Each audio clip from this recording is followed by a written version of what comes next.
성경 봉독하겠습니다.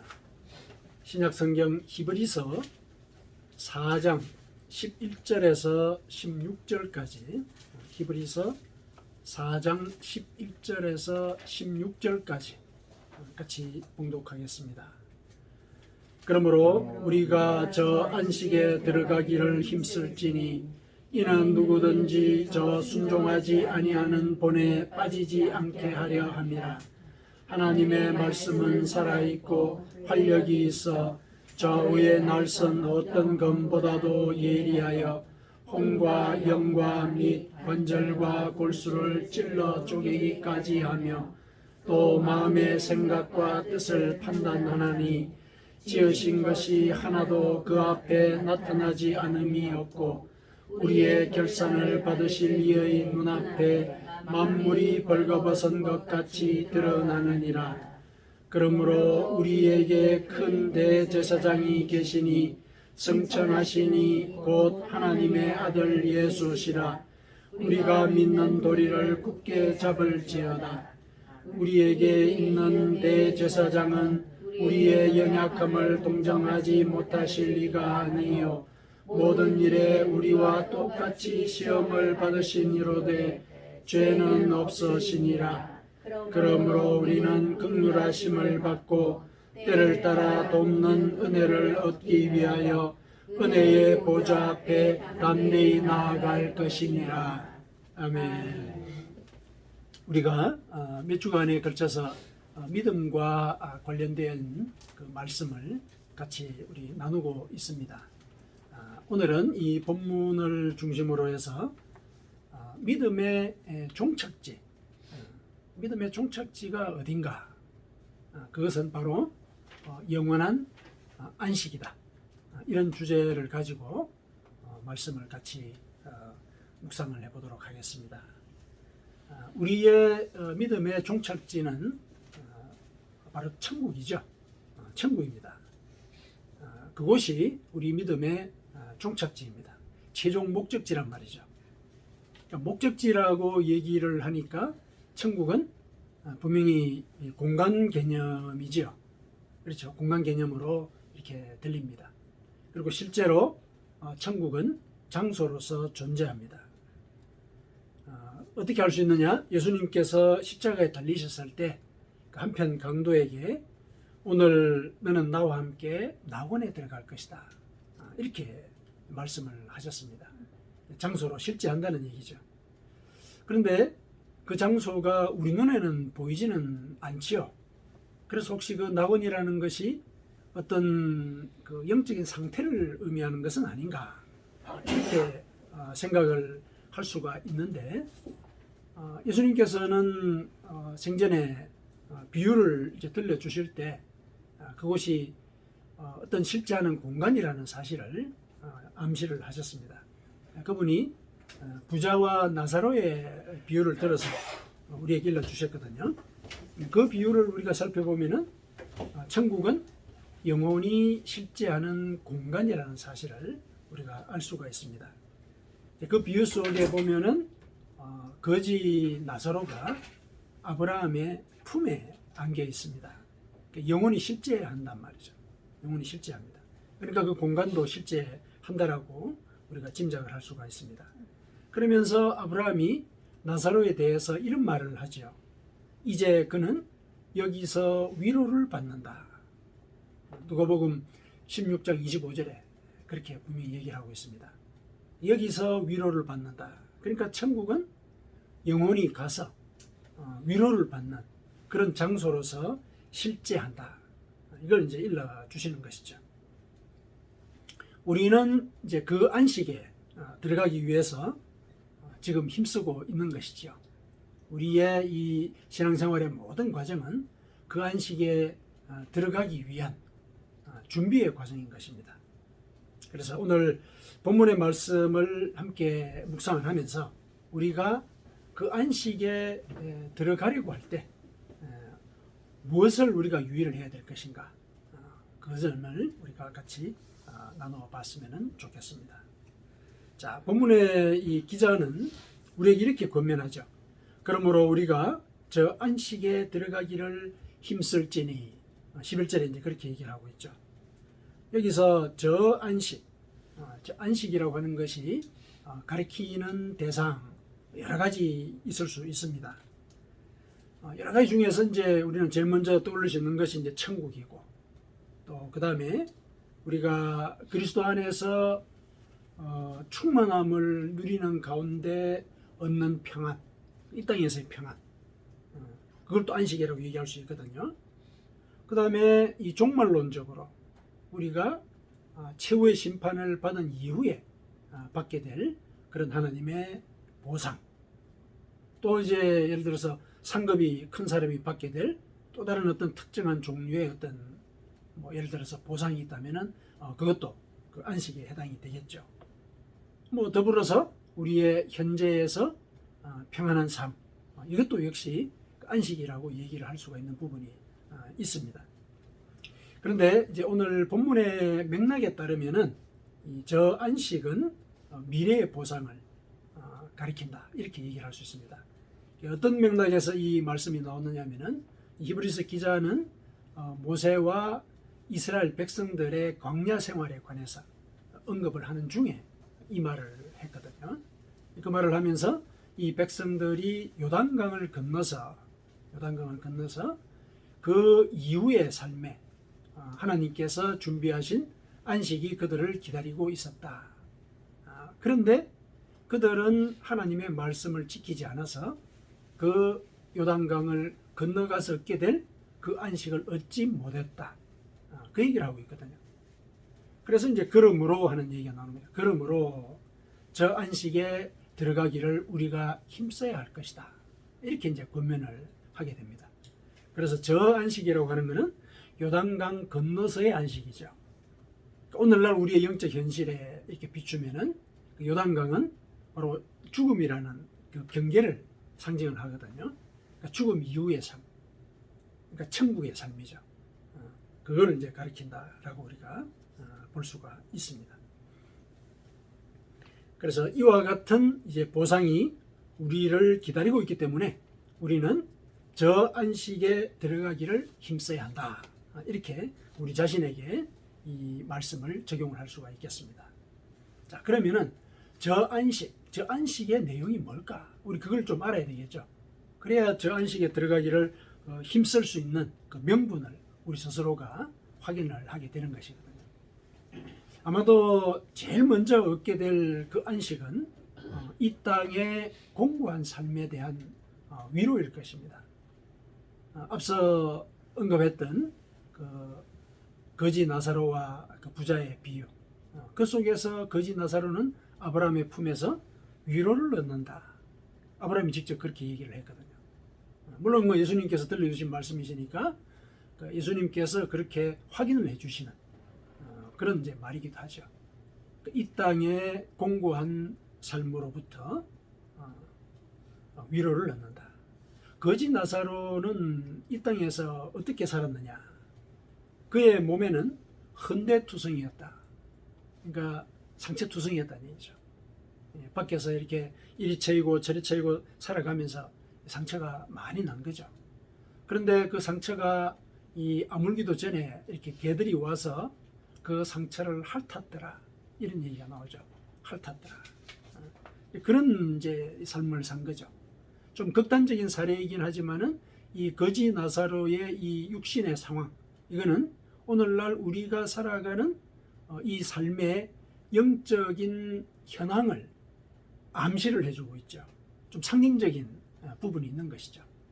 우리는 죄의 공격을 받아서 우리 영혼에 상처를 받았습니다. 헌대투성이죠. 우리도 물론 이렇게 죄를 지어서 우리 영혼에 상처를 내기도 하죠. 그걸 전체적으로 볼 때는 죄가 우리를 공격했다라고 얘기를 할 수가 있습니다. 그래서 이 영혼이 상처가 났는데 그 상처를 핥아가지고 그 상처가 아물지 못하도록 하는 그런 악한 세력이 또 있죠. 그 이제 여기서는 그 비유에서는 개로 나오지만은 영혼에서는 계속 우리를 죄 속에 머물도록 하는 그런 세력의 유혹이죠. 사탄 세력의 유혹. 그런 유혹이 이제 계속 그 죄에서 우리가 낫지 못하도록, 죄의 상처로부터 회복되지 못하도록, 이런 그 상황 속에서 우리가 지금 살아가고 있는 것이거든요. 거지 나사로의 상황이 우리의 현재의 영적인 현황을 우리에게 보여주고 있습니다. 괴로운 거죠. 우리의 삶의 자체가 영원히 힘든 상태를 우리는 살아가고 있습니다. 그런 상태를 이제 우리가 천국에 들어가면은 벗어나게 되는 것이죠. 벗어나게 되는 것이다. 실제로 하나님께서도 그와 관련된 약속을 하셨죠. 계시록 21장 4절에 이렇게 얘기했습니다. 모든 눈물을 그 눈에서 닦아주시니 다시는 사망이 없고 애통하는 것이나 곡하는 것이나 아픈 것이 다시 있지 아니할 것이다. 하나님이 약속을 하신 거예요. 그러니까 천국에서는 이 땅에서 눈물을 흘리고 그 다음에 죽고 애통하고 곡하는 것, 아픈 것, 이런 것들로 심히 괴로웠다는 거죠. 그와 같은 상황이 다시는 있지 않을 것이다. 이런 약속을 하셨어요. 그러한 위로가 베풀어지는 곳이 천국이라는 것이죠. 물론 이제 이 위로는 그 최후의 심판을 통과한 자에게 주어지는 그런 이제 말씀이기는 합니다.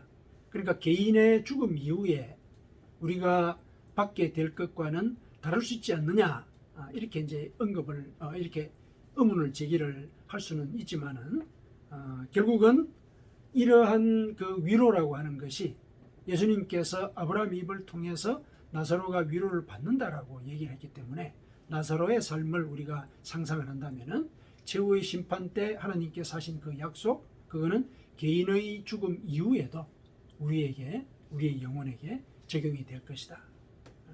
그래서 천국에서 우리가 제일 먼저 얻게 될 그 안식의 종류는 이 땅의 공고한 삶에서 우리가 위로를 얻는다는 것. 더 이상 더 그와 같은 한숨이 천국에서는 있지 않을 것이다. 이게 이제 안식의 첫 번째 모습이라고 볼 수가 있겠습니다. 두 번째는 그러면 어떤 안식을 우리가 천국에서 누릴 수 있을까? 그것은 아마도 참된 그 진리의 소통, 이것이 우리에게 큰 위로가 될 것입니다. 왜냐하면 이 땅에서는 우리는 진리와 비진리의 갈등 양상 속에서 살거든요. 그 갈등 상황이 우리 삶의 어쩌면은 본질일지도 몰라요. 이 땅에서의 삶의 본질. 그래서 진리를 비진리와 구별하는데 우리는 온 생애를 다 바친다고 해도 과언이 아닐 것입니다. 물론 그게 늘 성공하지 않기 때문에 우리는 비진리에 빠져서 상처를 받고 실패를 경험하죠. 그와 같은 이 고통의 과정을 거쳐서 진리를 또 깨치지 않습니까? 진리를 깨치는 데는 고통이 늘 수반되는 그런 삶을 우리가 지금 살고 있거든요. 이건 괴로운 일이죠.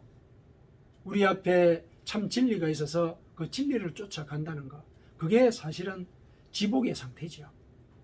우리가 알고 있는 바가 바로 진리의 길이다. 그러면 그만한 이 지복이 없거든요. 우리는 늘 알지 못함, 그 무지의 상태, 미래에 대한 불안, 이런 것들 때문에 힘겨운 삶을 살아가고 있거든요. 내일 무슨 일이 일어날 것이다. 그거 안다면은 우리가 괴롭게 살지 않죠. 한숨 쉬지 않죠. 모든 것들이 준비되어 있을 거니까 준비된 대로 하면 될 거 아닙니까? 그런데 그렇지 않은 것이 우리의 삶의 현실입니다. 왜냐하면 이 삶의 현실 속에는 진리와 비진리가 섞여 있기 때문에 그런 것입니다. 그런데 천국에 가면은 비진리가 없어집니다. 천국에는 하나님과 천사들과 그리고 진리를 확인한 믿음의 선조들만 있어요. 그렇다면 그 세계는 진리가 소통되는 곳이죠. 진리가 소통되는 곳입니다. 비진리 때문에 우리가 분별해야 되는 그런 애씀, 그런 노력, 그래서 실패할 것 같은 것에 대한 두려움, 이런 것들이 있지 않는 곳이죠. 그래서 참된 진리가 소통된다는 것, 그거는 우리 영혼에게 엄청난 위로가 되는 것이죠. 그 이 진리가 소통되는 그 상태가 어떤 것인지 성경에서 잠깐 예를 좀 보여줬어요. 어떤 거냐면은 이 천국의 상태는 이 죄가 다 씻어진 상태이지 않습니까? 태초에 이 인류가 처음 창조가 되었을 때 죄를 짓기 전에 그 상태 말이죠. 그 상태에서 아담이 이 천국에서 진리가 소통되는 이런 상황에 대한 예시를 그가 한번 보여줬어요. 어떤 거냐면은 하나님이 들짐승과 새들을 이끌고 아담에게로 데리고 갔죠. 그랬더니 아담이 그들에게 이름을 지어줬더라 이렇게 나오죠. 그래서 그가 부르는 대로 그 이름이 그 짐승들의 이름이 되었다 이런 얘기가 나와요. 굉장히 암시적인 얘기거든요. 무슨 얘기냐면은 이름이라고 하는 것은 그 존재를 대표하지 않습니까? 그러니까 어떤 짐승을 보고 그 짐승에게 바로 이름을 지어줬다는 것은 그 짐승의 본질을 아담이 통찰했다는 거죠.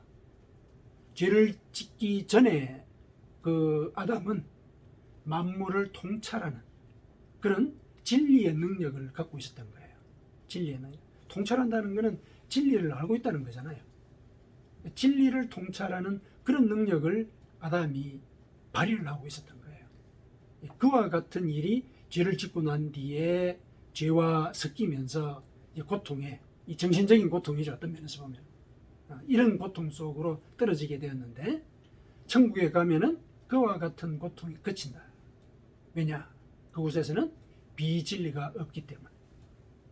그래서 우리의 이 영혼 자체가 진리와 비진리의 갈등 속에서 겪게 되는 그런 고통으로부터 우리는 자유를 얻는다. 이 엄청난 위로죠. 엄청난 위로를 이제 우리는 천국에서 받게 된다. 자, 이게 이제 두 번째, 예를 들어서 안식의 종류라고 한다면은, 세 번째는 아마도 우리가 이 땅을 살아가면서 그 벗어날 수 없는 그 굴레이기도 한 어떤 실존적인 조건. 그게 뭐냐면은 이 부족과 결핍이죠. 부족함과 결핍. 이 우리의 실존적인 조건입니다. 항상 부족하죠. 항상 결핍에 쌓여 있어요. 뭔가 다 갖추었다고 하지만은 그 갖춘 그것이 또 다른 결핍의 빌미가 되죠. 물론 이제 예를 들어서 우리가 살아가는 가운데서 이 부족과 결핍을 우리의 열등감과 그죠? 또 우리의 어떤 면에서 보면은 탐욕 그런 것들의 어떤 동기로서 우리 스스로도 모르는 사이에 부지 중에 이용을 하면서 살거든요. 그렇죠? 우리가 살아가는 이 삶의 방식들을 가만히 보면은 이 부족과 결핍이 우리의 행동과 생각을 이렇게 부추기고 움직이는 이제 그런 현상들을 우리가 확인을 할 수가 있습니다. 우리가 살아가는 삶의 이 현장이 다 그러하거든요. 국제 정세만 봐도 그렇죠. 오늘날 국제 정세만 봐도 모든 그 갈등의 이면을 살펴보면은 이 부족과 결핍의 요소가 자리를 잡고 있습니다. 개인의 삶도 마찬가지거든요. 개인의 삶도 어떤 자기가 이루어지고 있는 그 이면을 보면은 부족과 결핍이 늘 그렇게 그런 상황들을 초래를 하게 됩니다. 근데 그와 같은 상황이 천국에 가면은 해소가 됩니다. 해소가 돼요. 천국에서는 부족과 결핍이 없습니다. 하나님의 보좌로부터 생명의 강이 흘러나오더라. 이런 보고가 있지 않습니까? 생명의 강이 흘러나오는 것이죠. 강이라는 게 뭡니까? 모든 것들을 충만하게 살리는 힘이 있는 그런 존재지요. 그것이 천국에서는 이루어지게 되는 것이죠. 그래서 천국에 들어가면은 우리 인간의 실존적인 조건인 부족과 결핍이 해소가 된다. 이것이 이제 우리에게 있어서 참다운 위로가 되지요. 우리가 살아가는 그 삶의 조건이 부족과 결핍이고 그 부족과 결핍 때문에 우리가 열등감에 시달리거나 또 어떤 면에서는 또 탐욕을 부리기도 하죠. 그와 같은 일들이 벌어지기 때문에 우리의 삶의 방식을 뭐 소유 양식이다, 뭐 존재 양식이다, 이렇게 구별을 해가지고 우리가 존재 양식으로 살아야 된다, 이런 이제 권면도 하지 않습니까? 그렇게 권면을 하는 그 밑바닥에는 역시 우리의 삶의 실존적인 조건이 결핍과 부족이라는 것, 그 사실을 증명을 해주죠. 그러나 천국에서는 그와 같은 부족과 결핍이 없습니다. 없습니다. 그래서 우리는 천국에서 충만함과 번성함을 누릴 수 있게 됩니다. 그것의 구체적인 내용은 우리가 천국에 가서 확인을 해보도록 하십시다. 예. 자, 이렇게 이제 한 세 가지 유형으로 우리가 천국에서 누리게 될 그 안식의 내용을 살펴봤습니다. 이렇게 유형별로 살펴봤기 때문에 한 세 가지만 언급을 한 것이지 구체적인 내용을 밝히라 그러면 무수하게 많을 것입니다. 천국은 무한하고 또 온전한 복락이 있는 곳이기 때문에 우리가 상상할 수 있는 복락의 종류는 다 그곳에서 누릴 수가 있습니다. 그래서 이제 유형별로만 세 가지로 여러분들에게 알려드렸을 뿐입니다. 그 이상의 것들도 이렇게 이제 우리는 누릴 수가 있는 거죠. 훨씬 더 이렇게 많은 그 위로의 형태, 그것이 우리에게 안식의 내용으로 주어질 것이기 때문에 우리가 저 안식에 들어가도록 힘써야 하는 이유는 분명하죠. 명분이 있는 거란 말이죠. 그런 안식이 우리를 기다리고 있기 때문에 저것이 우리에게 이 땅에서의 이 천국의 삶을 준비하는 그 과정의 동기로서 주어지기는 하지만은 오늘 본문의 기자는 저 안식에 들어가기를 힘쓰라 이렇게 얘기를 해놓고 그 이유를 뭐라고 얘기를 하고 있느냐면은 누구든지 저 순종하지 아니하는 본에 빠지지 않게 하기 위해서이다 이렇게 얘기를 하고 있죠. 천국의 안식에 들어가기를 힘쓰라 이렇게 얘기를 해놓고 왜 힘써야 되느냐 하면서 알려주는 얘기가 저 순종하지 아니하는 본에 빠지지 않도록 하기 위해서 그렇다 이렇게 얘기를 하고 있는 거거든요. 맥락을 따져볼 때 저 순종하지 아니하는 본은 광야에서 살던 이스라엘 백성들이죠. 이스라엘 백성들이 순종하지 않았어요. 모세도 순종하지 않았죠.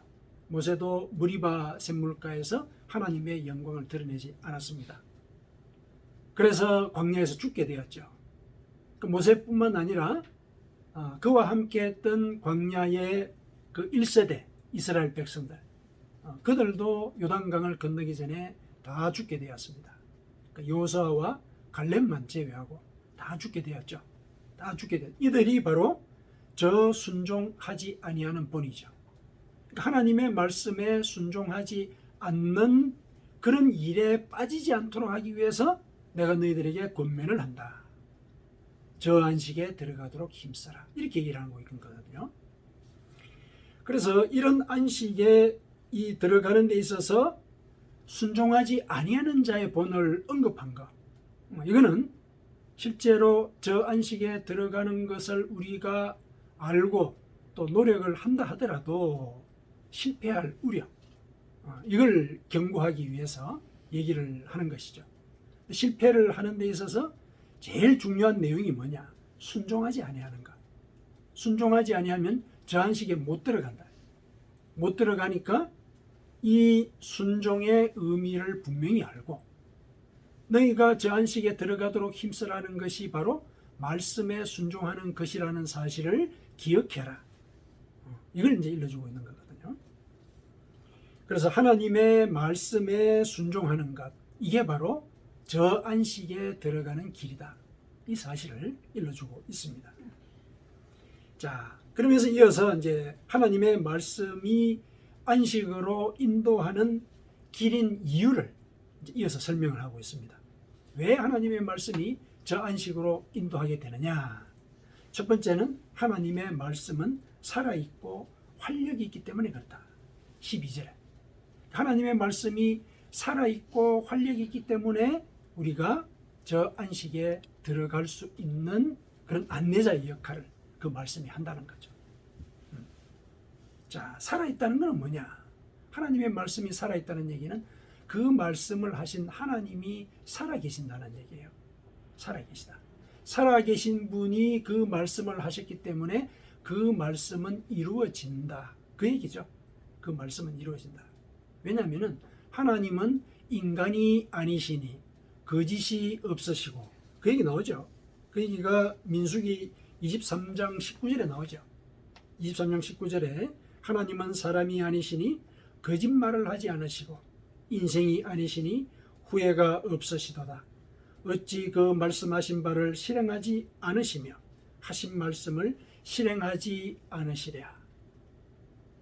하나님이 살아계시다라는 것, 그거는 바로 하나님의 말씀이 살아계시다는 것이다. 말씀이 살아계시다는 것은 그 말씀이 이루어진다라는 얘기예요. 이루어진다는 얘기죠. 그러면 어떻게 이루어지느냐? 그거는 활력이 있다는 말 속에 들어있죠. 활력이 있다. 활력이 있다는 것은 활동력이 있다는 얘기죠. 실제로 작용한다는 거예요. 어떻게 작용합니까? 그 말씀이 좌우의 어떤 날선 검보다도 예리하여 홍과 영과 및 관절과 골수를 찔러 쪼개며 또 마음의 생각과 뜻을 판단한다. 이렇게 활동한다는 거예요. 그러니까 말씀을 우리가 읽고 실천하는 가운데 우리의 영혼이 변하는 거죠. 우리의 영혼이 변하는 가운데 우리의 육신의 삶도 변하는 거죠. 생각이 바뀌면 우리의 행동이 바뀌지 않습니까? 그 얘기를 하고 있는 거예요. 그 말씀을 쫓아서 우리가 따라가면은 그 말씀은 좌우의 날선 칼보다도 예리해서 우리의 홍과 영과 및 관절과 골수까지도 찔러 쪼갠다. 새롭게 한다는 얘기죠. 수술할 것 다 수술하고 잘못된 것들, 죄의 흔적들 다 걷어낸다는 거죠. 말씀이 회개하게 한다는 겁니다. 거듭나게 한다는 거죠. 이렇게 말씀이 우리 속에서 활동합니다. 그러니까 이제 우리가 이 말씀을 순종을 할 때 하나님이 만들어 주신 저 안식에 들어갈 수 있게 된다는 것이거든요. 그런데 더 놀라운 것은 지으신 것이 하나도 그 앞에 나타나지 않음이었고 우리의 결산을 받으실 이의 눈앞에 만물이 벌거벗은 것 같이 드러난다. 이 얘기를 또 이어서 하고 있죠. 그러니까 그 하나님의 말씀은 활력이 있고 또 살아계시다는 그런 증거로서 하나님께서 가진 그 말씀 자체가 얼마나 참된 진리냐, 얼마나 참된 진리냐. 지으신 것이 하나도 그 앞에 나타나지 않음이었고, 그러니까 모든 만물이 그 본질을 그 말씀 앞에 다 드러내게 되어 있다는 거예요. 자동적으로 다 드러난다는 거예요. 그러니까 그 말씀만 따르면은 우리는 진리와 비진리의 갈등 속에서 괴로워할 이유가 없다는 거예요. 그 사실을 23절에서 얘기를 하고 있습니다. 눈앞에 만물이 벌거벗은 것 같이 드러나게 된다. 본질을 보여준다는 얘기죠. 그렇기 때문에 이제 그 말씀을 쫓아야 된다. 이렇게 얘기를 하고 있습니다. 그러면서 그 말씀을 지켜나가는 가운데 우리의 능력으로 그 말씀을 지켜야 한다라고 얘기하고 있지 않는 그런 은혜를 우리에게 또 보여주시죠. 15절이 이제 그 말씀이에요. 15절이 그분은 우리의 연약함을 동정하지 못하실 이가 아니다. 이런 얘기를 하잖아요. 이게 무슨 말씀이냐면은 말씀을 지키라고 얘기를 해두고서 그 말씀을 그냥 우리의 능력으로 애써 해봐라. 이렇게 그냥 방치한 상태로 우리를 내버려 두는 것이 아니라 우리가 그 말씀을 지키도록 돕겠다는 얘기가 그 속에 들어있어요. 무슨 말이냐? 예수 그리스도께서 약속하신 말씀, 그걸 여기다가 언급을 하고 있는 거죠. 암시를 하고 있는 거죠. 예수께서는 우리가 당신의 말씀을 지킬 수 있도록 성령을 보내시겠다, 이렇게 약속을 하셨죠. 성령이 우리에게 오시면은 그가 모든 것을 가르치고 예수께서 하신 말씀을 생각나게 할 것이다. 기억나게 할 것이다. 지키도록 돕는다는 것이죠. 그래서 우리가 하나님께 대한 그 믿음과 또 하나님의 말씀을 지키고자 하는 그런 다짐을 우리가 굳건히 갖고 그것을 해 나가려고 노력한다면 성령이 그 과정을 돕는단 말이죠. 성령이 그 과정을 도와요. 왜 그러냐? 예수님께서는 우리의 연약함을 친히 아시는 분이시거든요. 우리가 말씀을 지키기가 참으로 어려운 존재라는 거, 그거는 당신이 직접 경험을 하셨다는 거죠. 직접 육신의 몸을 입고 인간의 몸을 입고 직접 이 하나님의 말씀을 지키는 것이 인간에게는 참 어렵구나, 영적으로 연약할 수밖에 없구나, 이걸 아신단 말이에요. 그래서 그런 지식을 기반으로 우리에게 성령을 보내주시겠다는 그런 결단을 하신 거잖아요. 그 얘기죠. 우리의 연약함을 채울하지 못하시는 분이 아니시다는 얘기가 그 얘기예요. 그래서 그 말씀을 우리가 지킬 수 있도록 도와주시는 거죠. 그래서 저 안식에 우리가 들어갈 수 있는 그 여정을 동행하시겠다는 이제 그런 약속까지 우리에게 주신 겁니다. 자, 예수님께서 우리의 구원을 사실상 보증을 하고 있는 것이죠. 다만 이제 우리가 하나님의 말씀을 따르고자 하는, 순종하고자 하는 그런 결심과 또 그 결심을 이어나가고자 하는 노력, 이걸 할 때 이게 이제 전제가 되어야 하나님께서 우리를 저 안식으로 들어가도록 보증을 하신다는 얘기죠. 동행을 하시면서 가르쳐 주시고 친히 손잡아 이끌어 주시는 이런 은혜를 베풀어 주신다는 거거든요. 자, 이렇게 해서 이제 우리는 우리의 믿음의 최종 종착지인 천국에서 누리게 될 안식의 내용을 우리가 배웠습니다. 알았죠? 크게 세 가지 유형으로만 얘기를 했지만은 그 복락은 우리가 손으로 꼽을 수가 없다. 큰 세 가지 유형은 우선 첫 번째는 이 이생에서의 이 공고한 이 삶의 기억들, 여기에 대해서 참된 위로가 주어질 것이다. 그 다음에 진리와 비진리의 갈등 속에서 우리가 모순이 우리에게 안겨줬던 그런 그 분별의 고통이죠. 어떤 면에서 보면 그것이 없어진다. 천국은 진리가 지배하는 곳이고 비진리가 사라진 곳이기 때문에 그렇다. 그 다음에 세 번째가 결핍과 또 부족의 상황이 다 없어지는, 그래서 오로지 충만함과 온전함만이 우리에게 베풀어지는 그런 곳이다. 우리가 누리게 될 그 천국의 이 안식 내용이 그러하다. 자, 이 안식에 대해서 우리가 알았단 말이죠. 그리고 그 안식에 들어가는 길이 뭐냐? 그것은 하나님의 말씀에 순종하는 것이다. 그리고 그 말씀에 순종하는 과정을 성령께서 도우신다. 이 사실을 우리가 오늘 본문을 통해서 배웠습니다. 자, 이렇게 알고 있기 때문에 16절에 마지막으로 권면을 하죠. 16절에 그러므로 여러분들이 이제 다 알지 않았느냐?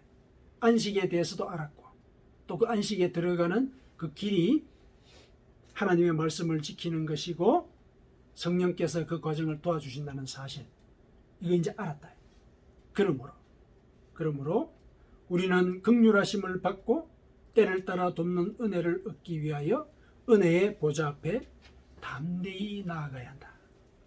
마지막으로 이제 이렇게 권면을 하고 있죠. 우리가 모든 것들을 다 안 이 상태이기 때문에 그러므로 우리는 하나님께 담대히 나아갈 수 있어야 된다. 확신을 갖고 나아갈 수 있어야 된다는 얘기죠. 이 확신을 갖고 나아간다는 게 뭐냐? 이게 이제 중요한 거죠. 확신을 갖고 나아간다는 것은 우리가 말씀대로 실천하는 거죠. 말씀대로 실천하는 거예요. 그 말씀에서 강조하고 있는 건 이거죠. 회개할 마음을 주실 때 지체하지 말고 회개하라는 것. 왜냐하면 회개가 우리의 실제 하나님과의 소통을 방해하는 요소잖아요. 그러니까 회개하라는 거죠. 회개하는 것. 그 다음에 이 회개할 때 또 삶의 과정 속에서 우리가 유혹을 받는 우리의 정욕과 탐심을 끊어내는 그런 노력들을 해야 되는 것이죠. 끊어내는 노력들. 그런 노력들을 하고. 그 다음에 이웃을 돕는데 인색하지 않는 것. 크게는 이 세 가지예요. 이런 하나님의 말씀을 실천을 할 때 우리는 확신을 갖고 신앙생활을 하는 것이 된다는 거예요. 그러니까 우리가 담대한 믿음을 갖고 있다 이렇게 얘기했을 때 우리는 우리 삶 속에서 회개하고 그 다음에 우리의 정욕과 탐심을 십자가에 못 박는 이런 결단을 하고 살아가고 그 다음에 이웃을 돕는 일 이것이 그 담대함의 요소로서 기억을 하둘 필요가 있는 이제 그런 내용이 되는 것이죠. 그래서 우리가 하나님 앞에 담대히 나아간다라고 했을 때 담대함은 결국은 하나님의 말씀을 순종하는 것이다. 그 사실을 우리가 기억을 하십시다. 사랑하는 성도 여러분, 우리는 하나님의 자녀로서 그분의 나라를 유업으로 받은 자들입니다. 이걸 기억을 해야 되는 것이죠. 하나님께서 우리에게 구원의 약속, 저 안식에 대한 약속을 우리에게 주셨거든요. 약속이라는 건 뭡니까? 쌍방이 준수해야 되는 어떤 의무가 있는 것이죠. 근데 하나님은 당신의 약속을 지키시는 분이시라는 것 말씀을 드렸죠. 그렇다면 그 약속의 한쪽 편에 우리가 지켜야 될 약속의 부분이 있는 것이죠. 우리가 지켜야 될 하나님의 약속은 뭐냐? 말씀을 순종하는 것이죠. 그래서 말씀을 순종하는 것이 우리의 담대한 믿음의 표현이 되도록 해야 한다. 그게 바로 우리가 약속을 지키는 길이고 그렇게 해서 약속이 서로 다 지켜짐으로 해서 우리는 저 영원한 안식에 들어갈 수 있게 되는 것이다. 오늘 본문이 우리에게 이 사실을 일러주고 있습니다. 사랑하는 성도 여러분, 우리는 이 사실을 알고 또 그 사실대로 살아가려고 노력하고 있기 때문에 우리가 담대히 신앙생활을 하지 못할 이유가 없습니다. 이 사실을 믿고 저 안식에 들어갈 준비를 담대히 하는 그런 삶을 함께 살아가십시다. 아멘. 아멘.